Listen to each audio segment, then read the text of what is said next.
está muy relacionado con este tema porque vengo a hablar de Juan Carlos Campo, que como todos sabemos es una de las propuestas del Gobierno para ser uno de los nuevos miembros del Tribunal Constitucional.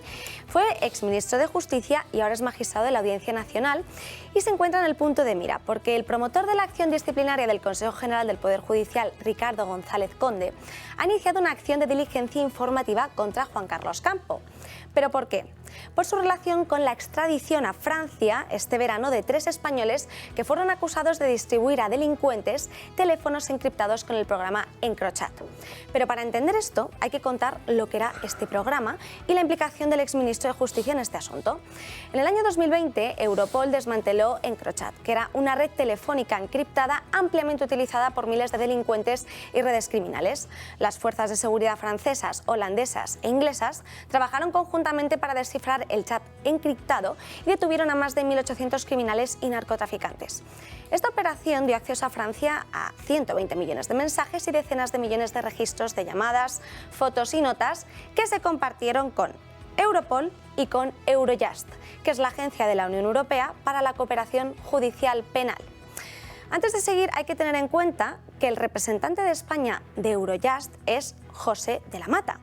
Y de la Mata entregó a Campo, en mayo del año 2021, la memoria anual de la delegación española en Eurojust, donde se aludía a toda esta entrama de EncroChat, se hacía referencia a este tema. Recordad que como ministro de Justicia entre enero del año 2020 y julio del año 2021, Juan Carlos Campo tuvo un papel crucial en las relaciones de España con Eurojust. Y aquí viene el conflicto.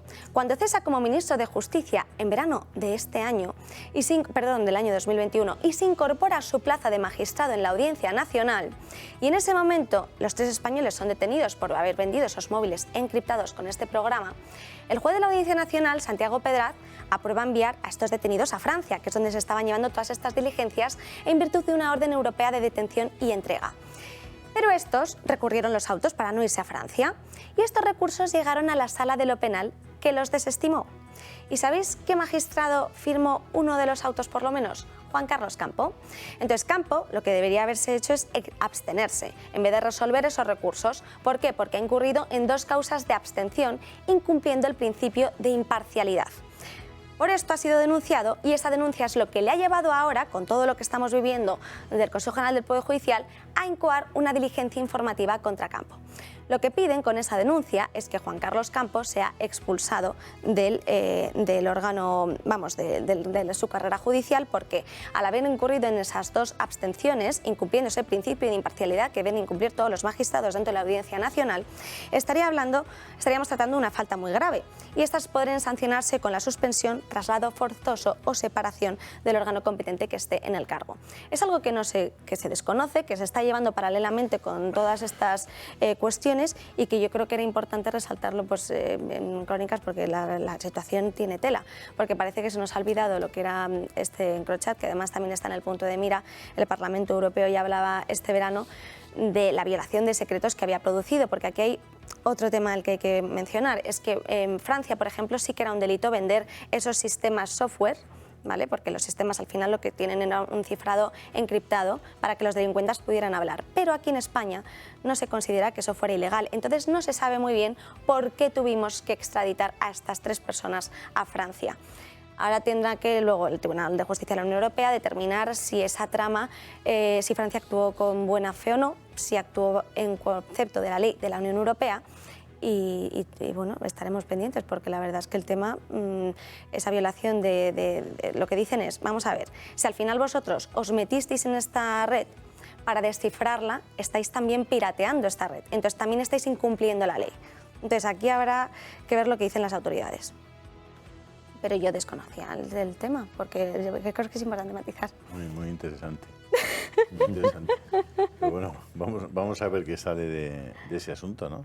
Porque claro, las decisiones del Gobierno en los nombramientos son todas fuera de lo que sería el sentido común y la racionalidad. Es un señor que acaba de salir del Ministerio de Justicia, de ser ministro, no puede ser nombrado miembro del Tribunal Constitucional, si va a tener que abstenerse en un montón de decisiones, pues son decisiones que tomó él. O no, entonces, ya se ve que no. Ya se ve que no se abstiene. No, pero es una cosa tremenda, ¿no? Tremenda, tremenda, pero bueno, ¿Os pero es que acordáis? como está todo en la línea, lo que decía Feijóo, ¿no? Es decir, con un escándalo hoy, mañana se tapa el de hoy y el de pasado mañana el de mañana, ¿no? Entonces, es verdad.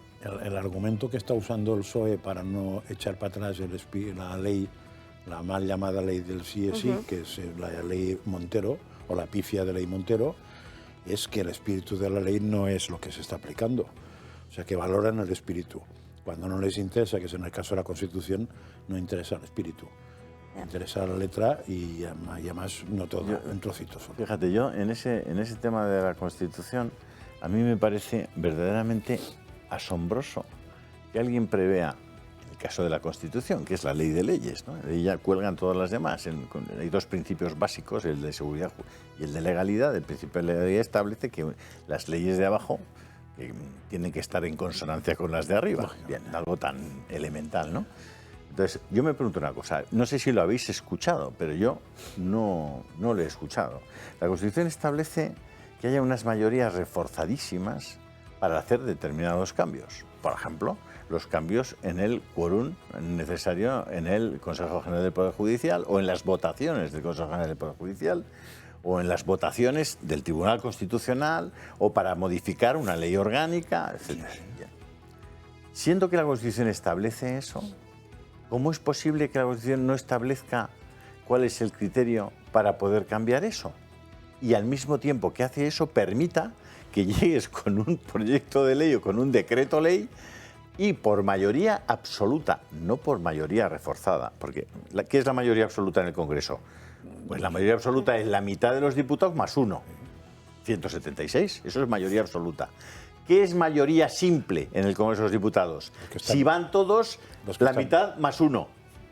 Es decir, que la mayoría simple, no lo digo por explicarlo, la mayoría simple y la mayoría absoluta en el Congreso de los Diputados, si van todos, que es lo que tienen que hacer, ir a votar, es lo mismo.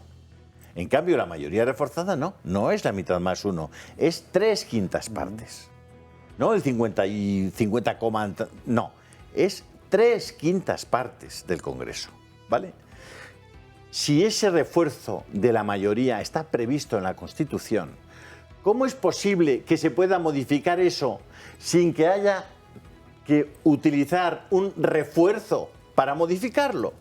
O sea, ¿cómo por mayoría simple tú puedes modificar lo que la Constitución establece que deba ser una mayoría reforzada? O sea, el que legisló eso, o sea, ¿pensó alguna vez en algo? En otras cosas, pero ¿Los legisladores pensaron en algo? O sea, ¿es razonable que puedan modificar por una mayoría absoluta o simple, que es lo mismo, si van todos, insisto, algo que está previsto en la Constitución que sea por mayoría? ¿Para qué sirve que tú en la Constitución fijes una mayoría reforzada si luego puede venir alguien y con una mayoría simple, es decir, de un diputado más que la mitad, lo puedes cambiar? ¿Me lo podéis? ¿Algún jurista egregio me lo puede explicar? Yo creo que está claro que es un error, bueno, que es un error, que es un vacío, y en parte la discusión que hay, aunque no creo que sea la discusión que tiene hoy el Constitucional, pero la de fondo es esta.